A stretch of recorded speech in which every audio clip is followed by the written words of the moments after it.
Welcome to The Explainer. This is where we make the complex, well, captivating. So let me ask you a question.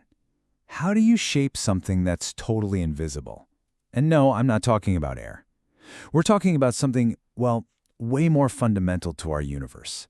The invisible power of magnetic field. Okay, so to get why a new discovery is such a big deal, we got to look at the classic solution first.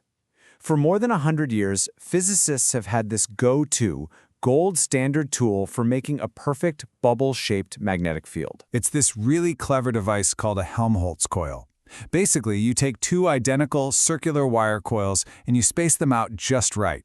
Then you run a current through them and bam! The space right in the middle turns into this little pocket of almost perfectly pure and uniform magnetic energy. And for decades, this setup has been the absolute gold standard. If you're in a lab and you needed a pure, consistent, bubble-shaped magnetic environment for an experiment or some advanced research, this was it. This was your one and only trick. But here's the twist, and this is what got researchers thinking. What if a perfect sphere, a bubble, isn't the shape you actually need? And that right there brings us to the core challenge. We know, okay, circular coils make a uniform spherical field. Got it. But what happens if you take those same circles and kind of stretch them into ellipses? What kind of field does that create? Is it still nice and uniform? Is it even useful for anything? So many questions. So why should you even care about this, right? Well, this quote from the actual research paper gives us a huge clue. Think about technologies like an MRI, advanced medical imaging. Turns out, doctors sometimes need a very particular angle or point of view that a standard spherical field just can't give them. To get that, you need a magnetic field with a whole different shape. Okay, so how would the researchers even begin to tackle this puzzle? I think to really appreciate what a huge breakthrough this is, you gotta see just how simple and, well, elegant the original solution was. For that classic circular coil, the answer is this one. Beautifully simple rule. It's been a cornerstone of physics for a very long time. It's called the Helmholtz condition. All it says is that the distance between the two coils has to be exactly equal to their radius. That's it.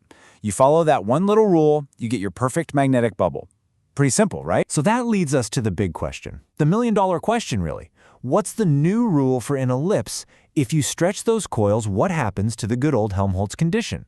What does it turn into? Okay, so finding that answer, not so simple. This was a serious challenge. The math gets complicated, and it gets complicated fast. I mean, we're talking stuff like the Biot-Savart law, elliptic integrals of the first and second kind. You don't need to know the formulas, that's not the point. The point is just to see the sheer complexity of the puzzle these researchers were up against. All right, let's get to the good stuff, the results. Because this is where the story gets really surprising and, honestly, kind of beautiful. Now, what everyone expected, the logical assumption, was that they'd find one new, probably super complex rule to replace that simple old one.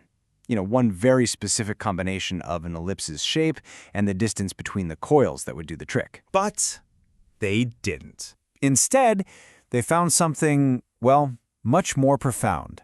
In their paper, they explained that for the circular coil, the rule is a fixed relationship. It's set in stone. But for an elliptical coil, there's what they call a continuous locus. Now, what does that mean in plain English? It means there isn't just one right answer. There's a whole range of them. And check this out. This is what that continuous locus actually looks like in practice.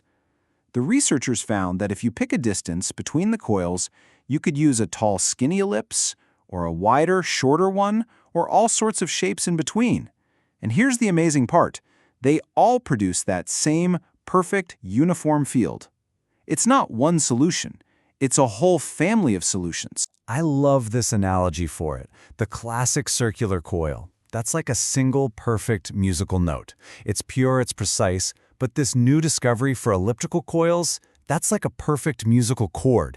You can combine different notes in all these different ways, and you still get the same beautiful, harmonious result. So, okay, what does this newfound flexibility actually let us do? I mean, what can you build when you have a whole chord of options instead of just a single note? Well, it meant that for the very first time, researchers could do something pretty remarkable. They could actually design a custom-shaped magnetic field that everyone thought was impossible to create with that same high quality. And they proved it. They successfully created a magnetic field that was elongated, long and thin. But here's the key. They did it while maintaining that critical high uniformity that makes the original Helmholtz coils so incredibly useful. So let's just put it all together. The old way, it gave us one choice, a uniform, spherical field. That's it. Take it or leave it. This new discovery, well, it blows the doors wide open.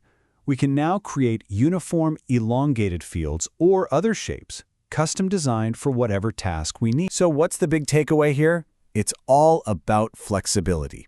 This research unlocks the power to design custom, non-spherical magnetic fields, and you don't have to sacrifice that amazing quality of the original. This is a huge deal. It's going to open up whole new applications in medical imaging, materials science, and fundamental physics. We're talking about possibilities we're only just starting to wrap our heads around. And that kind of brings us full circle, doesn't it? For over 100 years, we knew how to build perfect little magnetic bubbles.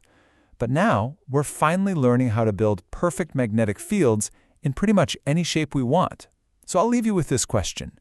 If we can truly, finally shape the invisible, what new doors is that going to open?